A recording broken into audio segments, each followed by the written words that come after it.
I'm Aishwarya and I'm so excited to celebrate with you the launch of my Ironman Hamburg series.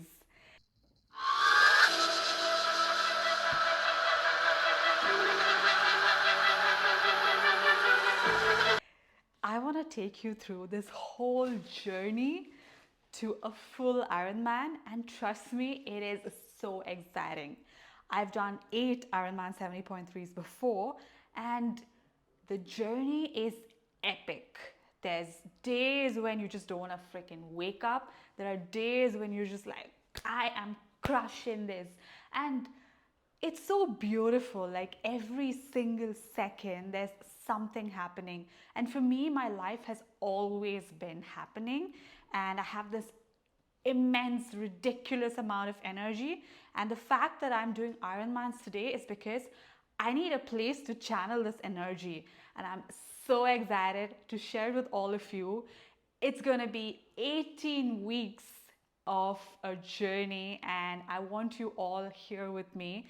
I've tried YouTube 100 times before, but it was just so hard for me to stay consistent because I was doing 8 Ironmans in 2 years with travel, work, planning logistics. There's no like family support or something. And the experiences were mad. It was crazy. And I obviously want to make another series when I share about, those Ironman journeys. But for now, we are doing this. The biggest question is that, right? Like, can I finish that distance? It's immense. Let's talk about that first. So, firstly, what is this goal that we are talking about, right? The race is happening in Hamburg, Germany, and this is on the 7th of June. So, this race is going to span across 4 kilometers of a swim, 180 kilometers on the bike, and then you're going to finish it off with a 42.2 kilometers on the run. And this happens back to back. So that's what's thrilling, right? And this is in Germany. The course is beautiful. It's supposed to be one of the fastest courses in the world, apparently. So I'm excited. And I don't know if I can finish a full Ironman. I haven't finished a full marathon, and I've done only one half marathon outside of my half Ironmans. So that's the biggest thrill, that's the biggest challenge, right? Can I finish this distance? And that's the question. Can I do this? And I want to take you along through this whole journey to see, can we do this? In today's video, this one, the first one, I'm going to take you across 3 main segments. One is, what is the training setup like? Because that is the most important thing, right? I have literally moved homes for this particular race. I was staying inside Bangalore in the city. There was a lot of chaos, pollution, traffic. The logistics were pretty tough because anywhere you want to get to, you have to kind of hit the traffic. You want to go to the pool, there's so much traffic. So it was adding a lot of stress. So therefore, I've moved outside Bangalore, near the Bangalore airport for this. And my training location and my home now is beautiful. It's so beautiful. You've got to see how it is. And it just feels great because I'm a person, if I pick something, I'm gonna go all freaking in. And yeah, that's what I want to do. And that's when I was like, okay, everything aligned, moved out from that home, moved into this particular home. It's a beautiful space, and I've kind of like what do you call, just blocked it out for different purposes. I sleep in a specific room which is calm, lit, dark at times or in the night. And then there's my training room. It's got my bike set up beautifully, and I can add like a screen on the front if I'm going to get bored. I haven't gotten bored yet, but then you have to do long rides, probably 4 hours or 5-hour rides, maybe indoors. Sometimes in like let's say it's raining or something like that, you would want to do it indoors, and I want to keep it a bit engaging.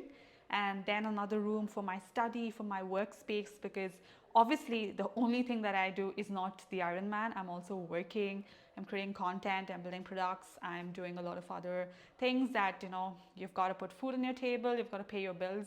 So all of that, and this journey just feels so exciting for me. I know I've used this word 100 times, but it's exhilarating. I will do like a full home and society tour in the next video or an upcoming video, but I'll just give you a quick overview. I live in a society over here. It's beautiful. There's so much greenery over here. And then the home, it's facing the greenery, it's facing the pool and the gym. So for me, environment matters, what I see matters, what I consume matters. So I make sure that, I'm seeing these signs. I'm always wearing the Ironman band because I want to see that and convince myself and go and chase that vision, and I never lose that focus, right? Focus is like so important. And the next thing is that the gym is here, the pool is here. I'm currently in my strength block. I'll talk about this a little later, but my strength trainer comes to the gym in the morning at 6:30 in the morning. We do our strength sessions here, and I go to the pool. I can do the pool sessions here. I'm not going to do all the pool sessions here because it's not a temperature controlled pool. So I'm going to go, there's an academy very close by, about 20 to 25 minutes from here. It's called the Dravid Padukone Center of Sports Excellence. So they have like a really good pool there, and I might go there to, do most of my sessions. And coming back, it's a beautiful space. And the best part of this whole thing is the cycling, outdoor cycling ability. So the biggest deal breaker for me is my cycling leg. And in the Ironman, that's like one of the biggest split, because you're going to spend most of your time on the bike. And in Hamburg, there's going to be a lot of winds. And for you to be in that aero position and to kind of take on those winds and get a really good timing, riding outdoors is so critical. And that's something that I could not do back in the city. So that's where I'm like, hey, okay, this makes perfect sense, because this is exactly the area we used to come to start riding. So there's a road here nearby. It's called the STRR, Satellite Ring Road. So yeah, just going to go there, ride. I think it's just going to be like take my bike out and just start riding. And honestly, that kind of luxury I only had back in Europe and in Australia when we were training. And this just feels amazing that I can just head out and just start riding my bike. Talking about my training schedule. So I have been into sport from the last 20 years. I've played tennis at a national level. I've been running since the last 10 years, and triathlon happened a little recently. It's about 4 years, and I kind of went straight into it. Like, I did the sprint distance, then did the sprint nationals. I got a bronze in the nationals. Then I did the Olympic distance. I won a few local races, the Bergman in Mysore, the Bergman in Kolhapur, won these races. Then I went into the Ironman 70.3 distance in 2023, and I had signed up for 8 races by 2024, which is in 2 years, it was 8 races. And I know that's a crazy number for someone who's doing it for the first time. But for me, if I do something, I'm going to go all in, right? Whatever it takes.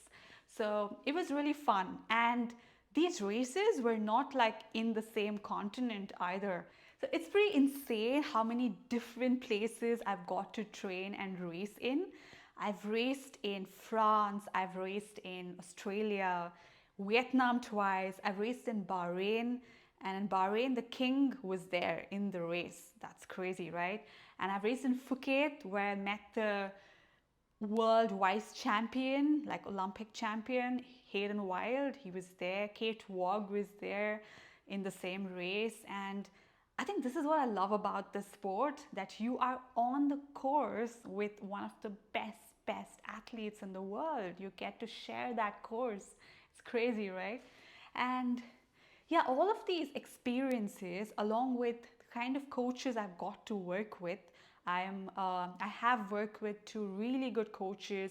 One of them, she's a top pro triathlete herself, a world champion herself, and another coach who brought in a lot of structure, science, and knowledge into my whole principles. And in that space, I had to just execute. Like they would do the thinking for me, and I just had to execute. And that took away like a lot of pressure. I just had to focus on what I'm doing, because even that, being from an environment that is not specifically sport friendly, becomes crazy and important.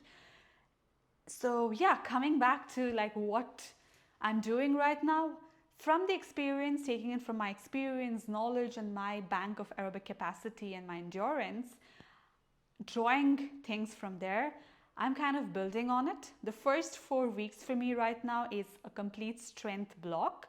I'm doing about 3 sessions per week, Monday, Wednesday, Friday, 6:30 a.m. in the morning. My strength trainer comes to the gym here, doing sessions, and then I move on to the endurance block, where it's going to be a lot of swim, bike runs, long rides, break sessions, a lot of these things, and maintenance strength. I'm still going to lift, but not as intensely, and maybe the reps and the sets might come down. So just going to build to that endurance phase, and then the final block is the taper phase. That's about 2 weeks or maybe 3 weeks before a full Ironman. Going to that phase where just letting all the work come alive, like giving the body that rest to be able to take on that kind of distance on race day. And trust me, the thing is, no, I've never felt ready for a race. As in, like, I've always thought when I go there, the next race, maybe I'm gonna be ready. But I've always gone there with, like, hey, okay, nothing changed. And even after finishing the race, you always feel like, oh, maybe if you finish a full Ironman or a half Ironman, maybe my life is gonna change.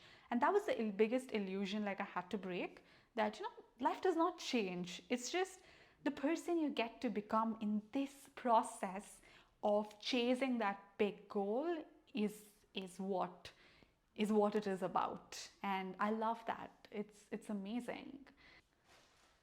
So coming to the last part, which is I think the most important part if you're an endurance athlete, or if you're somebody who's chasing greatness, or someone who's chasing a very high big goal that is something you cannot envision. Because let's say the Ironman, it's not something that I can say for certainty today that I can finish that, though my friends believe differently, but you don't know, right? So people who chase such high ambitious goals, there is this one thing that sets them apart, which is the mind, the brain.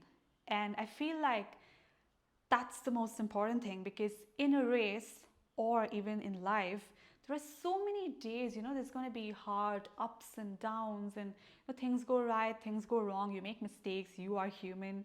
And even in the race, a lot of things can just go wrong, especially like on the bike, because you have this whole bike and machine that anything can happen, like a flat or whatever, like your aero bars come loose or whatever that is. And just being able to stay calm and just being able to get to that finish line by just getting your mind in place is so important.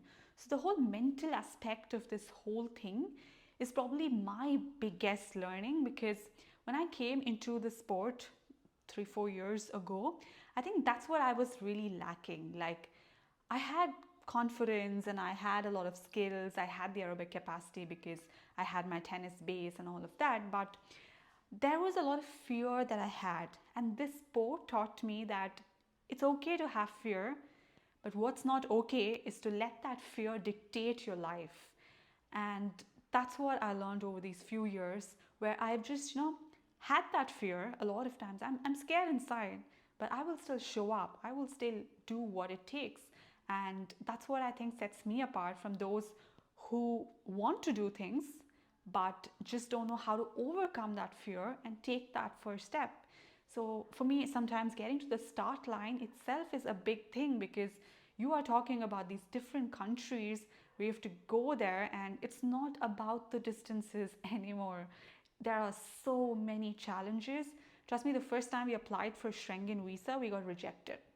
So there were so many things like these that the hurdles that you have to go through. And for that, the biggest ticket and the biggest thing that needs to work properly is your mind and your mindset. So there's so much about it that we can learn, and I feel like the brain is just an incredibly comprehensive piece. I am so curious all the time, and I'm always asking questions, and I want to learn more, but like the brain is just crazy. So winding up, this video was just to give you like a small overview of what you can expect in the upcoming videos, because I want to take you through what my strength routine looks like, what I eat in a day, what my pool sessions are looking like, so many things. Maybe a home tour. What about a home and a society tour to show you actually how this place really is, how cool it is. And yeah, a lot more videos talking about the whole journey, and I'm gonna keep it like really raw, really just authentic. You want to see what it actually feels like, right? Like, I could have got it produced, documented. That was the initial plan. Maybe I'll make a proper documented series about this, but then I just felt like, I think people need to see what it really takes, what is the actual process, because that's not visible once we polish it out. Like my thoughts, my beliefs, what I feel, because those things are something that you cannot really see even on the race footage, or even on Instagram, because everything is like really short. It's like a highlight reel on Instagram. It's very hard to kind of just give a deep dive on anything. So I felt like, let me give people an into this journey. And my only purpose is to see if I can help people get 1% better, or maybe chase their dream, or just take on something and crush it, because there's so much joy in this process. You have no idea. Like, it's so much fun. I have been there where I feel like I've been trapped. I'm working in a space where it's not feeling like I'm living, and I can continue making excuses, complaining, and feeling shit, but the time is gone, the energy is gone, and then you wanted to do so much. So that 90-year-old me really wants to be like, hey, I have set these goals and I've like got them. Thank you so much for watching the first episode of the Road to Ironman Hamburg series. The next episode is going to land at 6 p.m. next Friday, so be posted and subscribe to the channel to make sure you're not going to miss any episode. It's going to be fun, it's going to be thrilling, and there's so much that you can learn from this whole journey. And I'm really excited to kind of give you an into this whole experience. And it's not just going to be the sugary positive stuff. You will see the real stuff, the real life, the real challenges behind pursuing a goal like this. This is it, guys. I'm doing this for the first time, to be very honest, and I've never shared my journey before. I don't know how this is going to really unfold, to be very, very honest with you. But that said, I want you to be a part of this journey. Tell me if there's something that you want to hear, learn, do, or whatever it is, and I'm going to try to make that happen for you. In my next video, I'm going to do a short home tour and facilities tour, my gym, the pool, the home, along with the indoor cycling setup tour. A lot of you wanted that, so make sure you are subscribed and wait for that next video. I'm like really excited to show this whole setup, because I've curated it with a lot of thought, a lot of love, and a lot of intent. And this is going to be the space for me to build towards my journey. So I'm very excited to kind of show it to you all. I will see you next Friday. Till then, have a beautiful week ahead and crush every single goal that you have set your mind to. I love you all. Thank you so much. Take care.